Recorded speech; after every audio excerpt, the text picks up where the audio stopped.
Now we are proceeding to the reference to the context of this beautiful poem. Now this is the first stanza. पहले stanza के reference to the context को मैं पढ़ूंगा और फिर दूसरी जो स्टेंजाज है उनके सिर्फ एक्सप्लेनेशन पढ़ूंगा.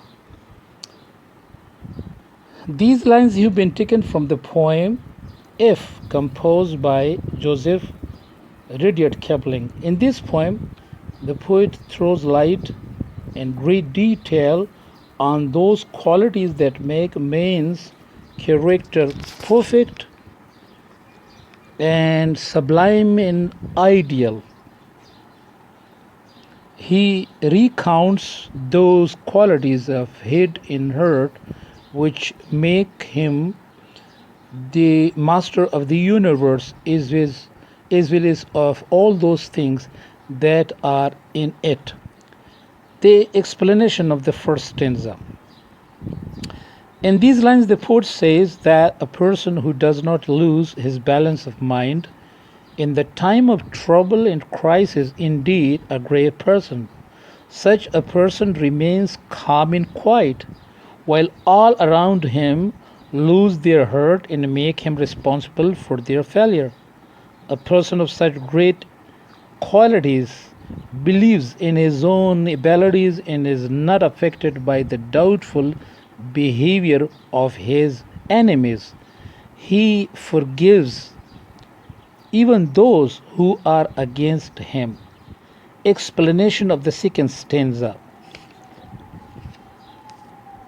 In these lines, the poet tells us that a person is very great who waits for the desired results and does not feel impatience. Such a person does not tell lies, even though others spread false allegations or false news about him.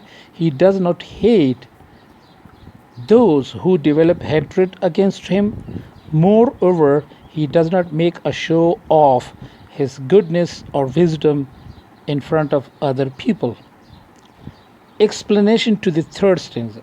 In these lines, the poet says or tells that a great person is one who dreams or hopes for the better, but he does not let himself be a slave to his dreams or his desires. Such a person treats victory and defeat alike.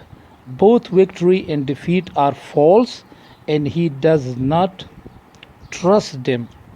Now come to the explanation of the fourth stanza. In these lines, the poet tells us that one should have the courage to hear one's statements modified by selfish people for deceiving others who are very simple. That person is in fact very great who can hear or who can bear the loss of those dear things which he had built by sacrificing his entire life.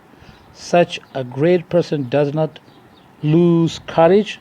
He starts building those broken things with the help of his old tools with great passions. Now the explanation of the fifth stanza. In these lines, the poet tells us that a great person has the patience to risk all the money he has won in a game of chance for one big achievement. In case of losing all his earnings, he does not lose his courage. He bears the loss with great courage. He begins new efforts to make for his loss without uttering a single word of complaint about it. Explanation to the sixth stanza. In these lines, the poet tells us that really a great person has a strong willpower. He can make use of his courage, nervous system, and muscular strength long after they have lost their efficiency. By his willpower, he is able to keep his nervous system and muscular strength working and active. despite the fact that they might have gone long ago. Explanation to the seventh stanza. In these lines, the poet tells us that if a person mixes with common people and does not lose his moral goodness, or works with kings that does not change his attitude by becoming proud, is really a great person. Such a person can neither be harmed by his deadly enemies or by his so-called sincere and dear friends.